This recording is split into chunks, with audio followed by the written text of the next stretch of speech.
Hey everyone, welcome to Broadband Deployment News. There's a new report out from BroadbandNow that lists the best and worst states for broadband internet. Be right back to show you what that looks like.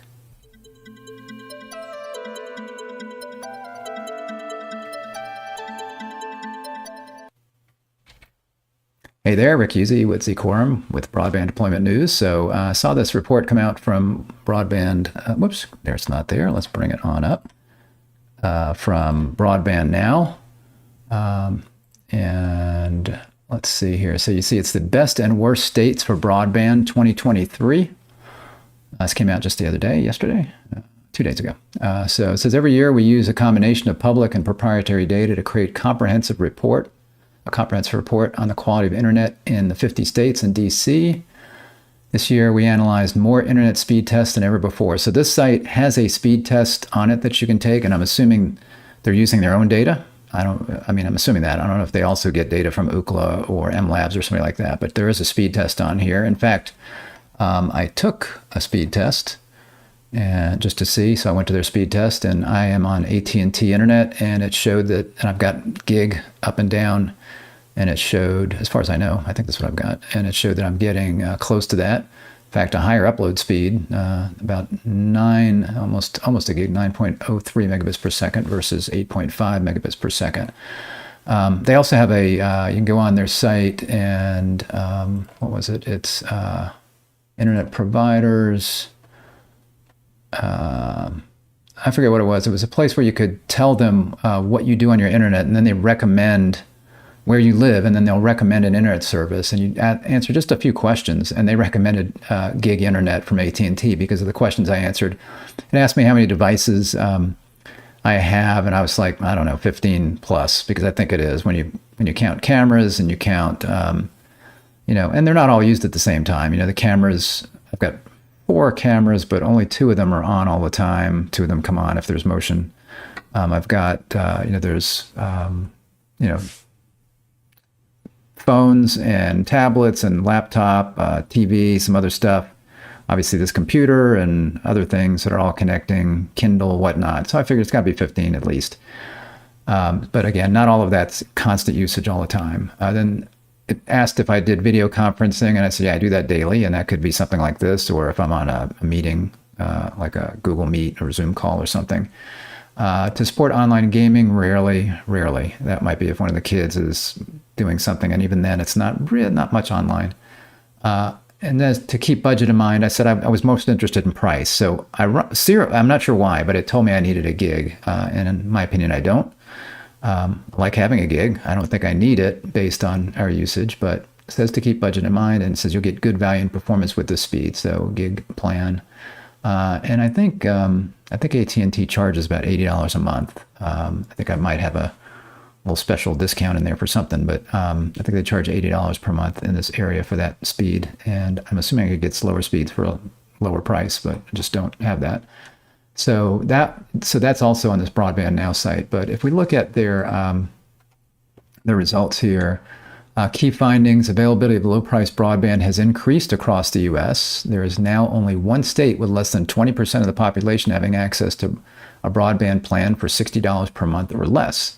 And that's down from 25 states last year, which I find remarkable that that many states have come out with what they would call a low-cost broadband plan, $60 per month. It doesn't say what speeds, but they are going right now based on the FCC's broadband definition of 25 by 3. So something 25 by 3 or greater for $60 a month. It says, having said that, in only 1 state, Wyoming, more than half of residents have access to such a plan. Latency, round trip time, measure of responsiveness. So they talk about that in here. They say there's a huge geographic disparity between states that do well in this metric, like New York or Washington, with median round trip times less than 7.5 milliseconds, which is really good. And states that do poorly, like Hawaii, well, it's an island, and Massachusetts, interestingly, with median round trip times greater than 61 milliseconds. That's really surprising for Massachusetts, a small state, Northeast. Not sure why that's the case. They say we support changing the definition of broadband from 25 by 3 to 100 by 25, but we're a long way from widespread access to those speeds. Nationally, only 39% of Americans are getting 100 by 20 100 down, excuse me, 100 down, and only 25% are getting 25 meg up. And obviously the BEAD program is meant to take care of that, because the BEAD program looks at served as being anything over 25 by 3. I should say anything, well, I'm not sure if that's exactly right. Let's say underserved is anything less than 25 by 3, and then between 25 by 3 and 100 by 20 is considered underserved. In my opinion, that would mean served would be anything over 100 by 20. But I think from the standpoint of the BEAD program, they're going first to get everybody with at least 25 by 3, and then I think calling that served. Even though you could be underserved, I guess, in that category. But with the emphasis, obviously, with all of the money, the $42.45 billion coming from BEAD, the emphasis on fiber, trying to, as much as possible, make sure that that's fiber, then 100 by 20 or 100 by 25 is not going to be a problem at all, because, you easily do 100 by 100, and you could have that as the standard for broadband. What we just need to remember is that as you raise the standard for broadband, then suddenly the number of people that have broadband don't have broadband anymore. So those people today that are over 25 by 3 but less than 100 by 20 that we classify as having broadband today, with the swipe of a pen, suddenly they're not. So I think the FCC has held off on this because they know it's being addressed. It's going to be addressed with fiber, and then it won't matter so much. So the days when we had 4 meg by 1 and 10 meg by 4 as the definitions, 200 by 200 in like 1996 was the definition of broadband. So each time you raise that, then suddenly those people that we thought had broadband don't anymore, because you've raised it. We need to raise it, obviously, because of the needs that we have. But when all is said and done, hopefully we'll get as many people on fiber as possible, and those that can't be will be on let's say a mid-band spectrum 5G service, hopefully, that will get them over the 100 by 20 and will be set in most of the country. There's still going to be those hard-to-reach areas that it's going to be really difficult for some period of time for them to get fiber. But anyway, so they support that change to the broadband definition, but I think the FCC is looking at getting all the stuff rolled out before they make that change. We'll have to see what they do there. So they got their top 10 states. You see Delaware, New Hampshire, Maryland. So again, lots of northeast kind of areas up in this area. New Jersey, New York. Then we got Rhode Island, Connecticut, District of Columbia, Virginia, Washington. Again, I don't know why Massachusetts was so bad as far as latency goes. Then you've got 10 bottom states. Hawaii, again, an island. It's going to be more difficult to serve middle mile kinds of networks, getting access to various places.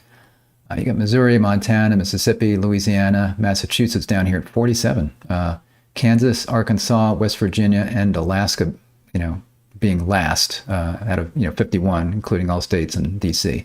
And that's not that surprising. Alaska, I would think, certainly has the biggest challenge. It is the biggest state. In fact, I was curious as to how Alaska and Delaware compared, and I found a website pretty easily that shows us. So there you've got Alaska and you've got Delaware. So you think about the size difference, first of all. So you've got Delaware, you've got their population versus Alaska's population. I had to look that up.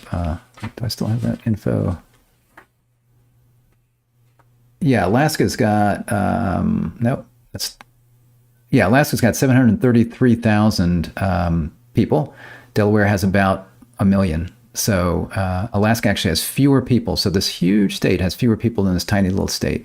So you can see the challenges there. You've got all those people distributed. Obviously they're distributed in, a lot of them are distributed in areas like, Fairbanks and Juneau and other places. But, there's lots of area here where people can be living all the way from here all the way to there. And that is a huge distance, as we will see here in a minute. Alaska is big. It says you could fit Delaware into Alaska 264 times, and you can see why you could do that. It's 1/5. Alaska's 1/5 the size of the lower 48 states. Alaska's bigger than Texas. In fact, it's 2.5 times bigger than Texas.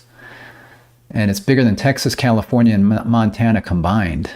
You don't think about that, because when we see a map, a lot of times if you pull up a map of the United States, you'll see the United States, and then you'll see Alaska and Hawaii off on the bottom there, and they don't really show Alaska in the actual size that it is. If they did, it would pretty much span this would pretty much span the United States right there, from this point, let's say, to here. approximately would be, just about the width of the United States. So we don't think about how big Alaska is when we look at maps like that. Let's see here. So Alaska is also far flung, 65.2 times wider east to west and 13.4 times taller north to south than Delaware, as again we can see right here. From north to south, Alaska measures 1,420 miles, the distance from Denver to Mexico City, and east to west, 2,500 miles, the distance from Savannah, Georgia to Santa Barbara, California. So again, if you're looking at the map, I think they're probably talking about this area here. And if we look at let's say on a Google map, so we've got Alaska again. You've got the westernmost point here, and then you get the easternmost point somewhere about here. So I think what they're saying is that is, Savannah, Georgia is right about here, and Santa Barbara, I'm not sure where that is. I don't know. I'm assuming that's not on the coast, but it's somewhere here. So that's the same distance. So that's how big Alaska is. So if you stuck Alaska, as you can see from this map, if you stuck it right here in the United States, it would be taking up a good portion of it. In fact, let's get back to here. So again, what did they say? It was 65. That's some comparison. Oh yeah, it's the 1/5 the size of the lower 48. So it would be taking up a fifth of that map if we looked at it. And looking at this map also, and it says here, Alaska also has the most northern Point Barrow, and that was one of our customers at one point. We had Barrow, Alaska, a telephone provider. Barrow, Alaska was one of our customers. And the most western point, Cape Wrangell, Alaska, further west than Hawaii in the United States. So again, if we look at this map, so where is it? Hawaii. Here it is. So if we look at this map, you've got the most western point of Alaska over here, and then you've got Hawaii over here. Now, Hawaii is pretty far from, if you look at it this way, Hawaii is pretty far, obviously, from the coast in this direction. But that's how far, if you look at Alaska and look at it in the sense of a globe, it actually is further west. So I thought that was interesting. So again, we got our best and our worst states, and then you can click on any of these and get more details, and then you can also scroll down and look at each individual state that way as well. So why the best? It says these states earn their place in the top 10 through a combination of near universal broadband access and overall high-quality internet. New Jersey overcame its poor performance and access to low-priced broadband by getting a perfect score in both minimum round-trip time, that would be latency, and upload speed, and being the fourth in download speed. The top 5 states had perfect scores for upload speed. All others had good scores, with Rhode Island coming in the lowest at 76 out of 100. Both Washington State and D.C. struggled with low download scores that had to be made up elsewhere. And that reminds me that, as we're looking at this, best and worst, you've got Delaware. I think that was, if I remember, that was, and by the way, Delaware is the second smallest state in the United States. Rhode Island is the first smallest state. They're pretty close. So you got the second smallest state and the biggest state there. Oh, and this is an example. I was just talking about when you see a map of the United States, you'll see the U.S. here, and then you got Alaska down there, and it's obviously nowhere near. It would be more like this, with that, with the most western part trailing off in this direction here. One thing to consider is how much money these states are getting from BEAD, and Delaware, I believe, if I remember, is getting just about the minimum, $100 million. They might be a little bit over, and if I remember, they're getting the least amount of money as far as a state goes. And Alaska, you would think they'd be getting the most. The most is actually Texas. Texas is a huge state as well. It's not, again, it's 2.5 times smaller than Alaska. It doesn't show up here on this map, 2.5 times smaller though, but much larger population. So Alaska, you would think, would be getting a lot of money, but really, relatively speaking to a lot of other states, they're not, but that's because of their population. Again, they've got 733,000 in population. So they've got less population than Delaware, that tiny little state of Delaware. Again, looking at the comparison, no, it's not on this. Looking at the comparison of those, so a lot of it has to do with population and how many people you need to serve that are unserved. So even though there are lots of people that are unserved in Alaska, it's fewer people than a lot of states like Texas or California, for example, because they've got a much greater population and they're big states as well. They're not nearly as big as Alaska, but they've got a much greater population.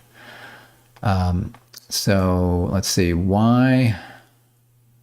Oh, let's see here. Top 5 states had perfect scores for upload speed. All others had good scores, with Rhode Island coming in the lowest at 76 out of 100.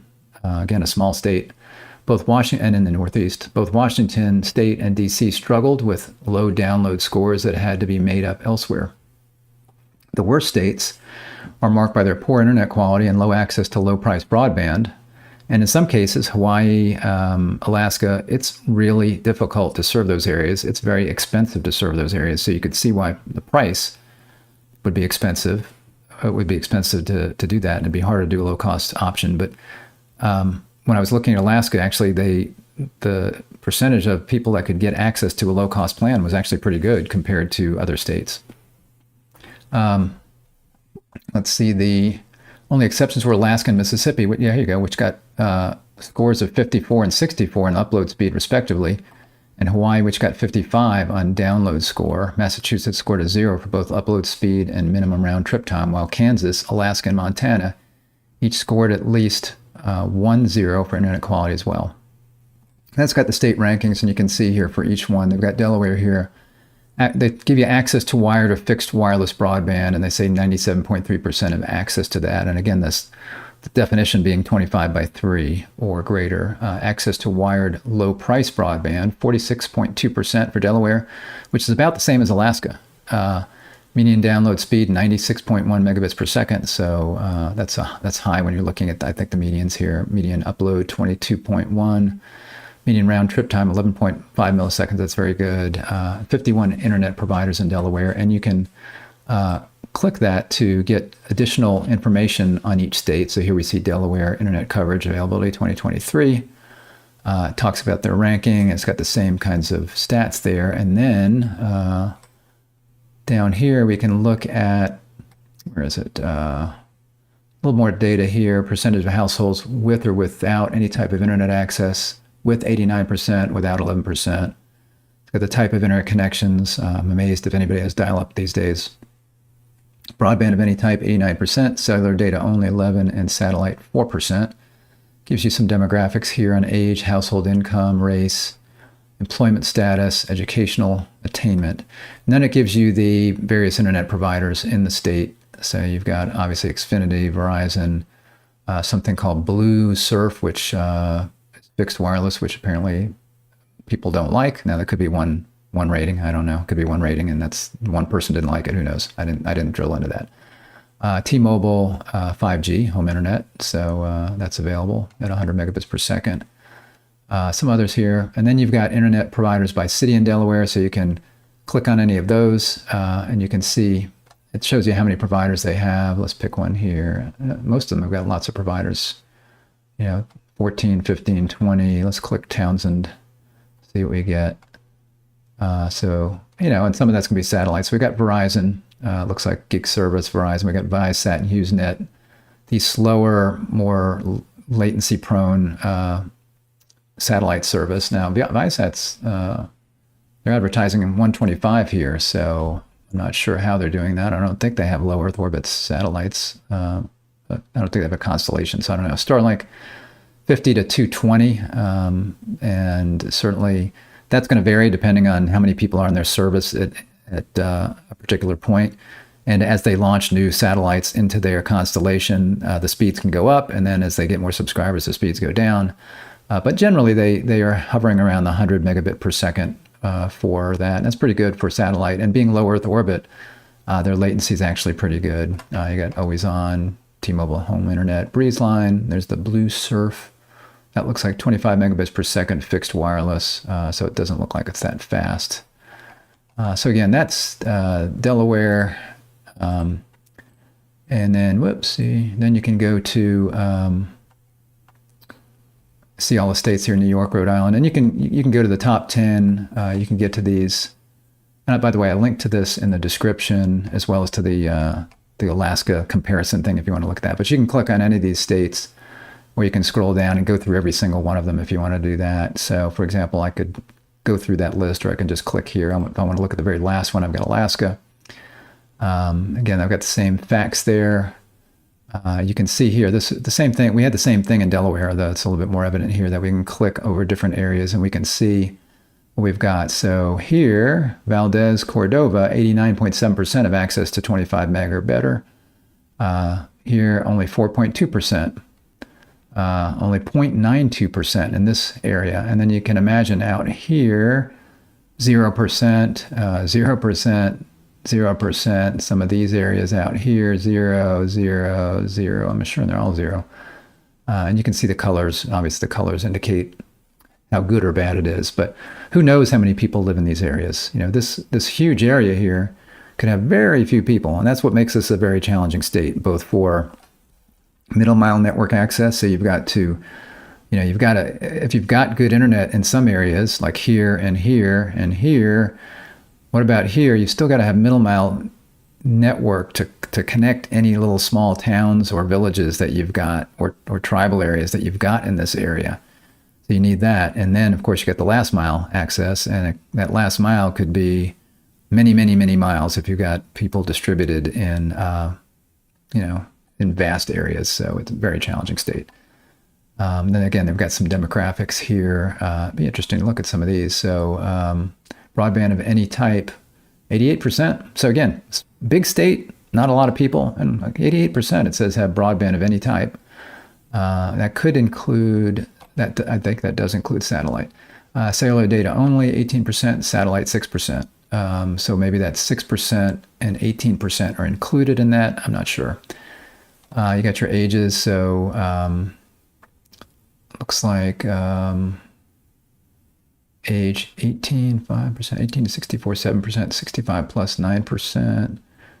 Not sure how, that's the first time I looked at this. I'm not sure how that works because that's not anywhere near 100%, so not sure what that means. And again, same things here. You got household incomes and employment status. Employed 6%, unemployed 13%, and the remainder are what? I don't know, part-time? I don't know what that means. Educational attainment. So again, I didn't look at this earlier in depth, so I'm looking at this now and it's confusing me. Then you've got different internet service providers. So GCI, Alaska Communications, and we can see what they provide and how much availability there is. So we've got cable, fixed wireless, fiber, that's GCI Communications, that I believe is a telephone company. Alaska Communications, telephone company. DSL, fixed wireless, fiber. Availability about 26%.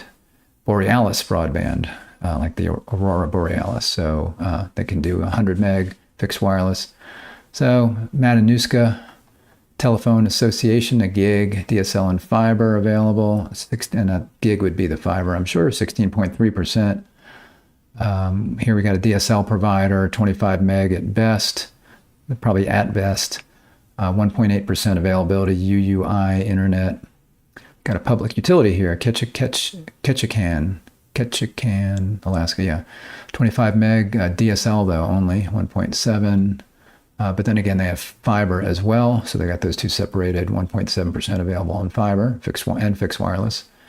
So again, I won't go through all of these, but you've got that. And then you can look at the various locations. So unlike Delaware where you had 15, 18, 20, we have fewer choices here, and I'm sure 2 or 3 of these are satellite. As if we look at them, I just want to see, scroll down here. So I got 4, 5. There's 15.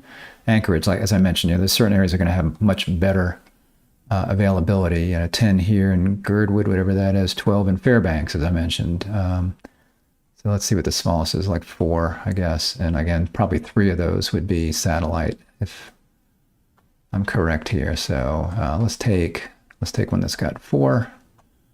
First, so we'll look at Attic, Alaska, and see we got Starlink. Yep, we've got Attic, 10 meg fiber. Doubt it. It could be, I guess. I mean, who knows? Fiber in Alaska, permafrost. Maybe it gets cold. I think it's probably DSL. That's all that's listed there. So I only see the 2. It mentioned 4. So I've got Starlink, and I've got this 10 meg thing here. What else do we have? Here's another one. A Kia check. Whatever that is. Then we got Starlink, and we've got United Utilities, mention this one says DSL 10 meg more likely. Then we got GCI 10 meg fixed wireless. Click on one or two more. Let's see, we'll do Chignik Lake. Actually, let's do one with 5.